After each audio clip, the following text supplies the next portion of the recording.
जय हो छठी मैया की। कैसे शुरू हुई छठ की परंपरा, आइए जानते हैं छठ की पौराणिक कथाएं। छठ व्रत की उत्पत्ति से जुड़ी कथाएं राजा प्रियव्रत, श्री राम, द्रौपदी से जुड़ी हैं।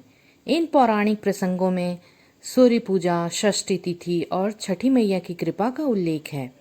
ये कहानियाँ छठ को आस्था और संस्कृति का गहरा पर्व बताती हैं और उन्हें गहरा पर्व बनाती भी हैं।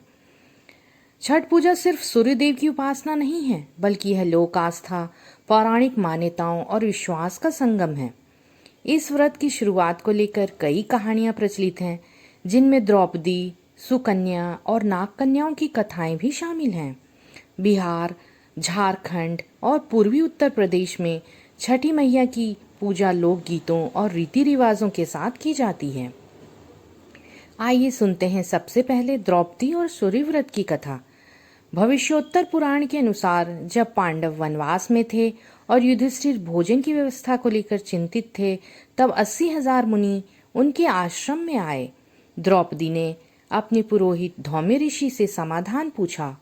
उन्होंने सूर्यदेव का व्रत करने की सलाह दी, जिसे रवि षष्ठी कहा गया। यही व्रत आगे चलकर छठ पूजा के रूप में लोक परंपरा में शामिल हो गया। आइए जानते हैं कर्ण की श्रद्धा किस प्रकार से हुई इस व्रत में। वहीं कर्ण, दानवीर कर्ण, जो सूर्य उपासना का प्रथम साधक माना जाता है, रोज सुबह नदी में स्नान कर सूर्य को अर्घ्य देते थे। उनकी दिनचर्या से ही सूर्य पूजा की परंपरा भी शुरू हुई। राजा प्रियव्रत और छठी मैया की कृपा। एक कथा के अनुसार राजा प्रियव्रत और रानी मालिनी संतान सुख से वंचित थे। उन्होंने महर्षि कश्यप के मार्गदर्शन में यज्ञ किया। यज्ञ के बाद रानी गर्भवती हुई, लेकिन मृत पुत्र को जन्म दिया। दुखी राजा ने जीवन त्यागने का निर्णय लिया। तभी एक दिव्य देवी प्रकट हुई और कहा, मैं ब्रह्मा की पुत्री और सृष्टि की छठी शक्ति हूँ। मुझे षष्ठी देवी या छठी मैया कहते हैं। देवी ने राजा से पूजा का आग्रह किया।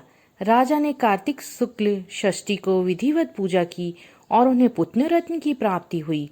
कहा जाता है तभी से छठी मैया की पूजा की परंपरा शुरू हुई है।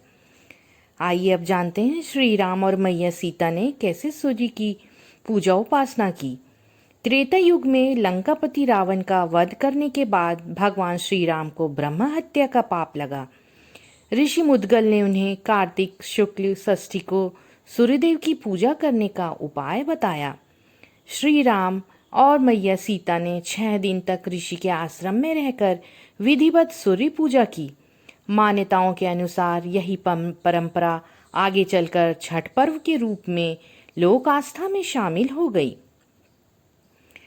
और भी कथाएं प्रचलित हैं, जिनमें सुकन्या और नाग कन्याओं की भी कथा है।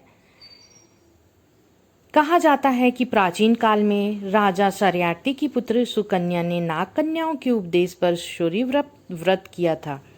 यह कथा बताती है कि छठ व्रत सिर्फ एक धार्मिक अनुष्ठान नहीं, बल्कि एक आध्यात्मिक अनुभव ही है, जो शक्ति और श्रद्धा को दर्शाता है। 6 माताओं और कार्तिकों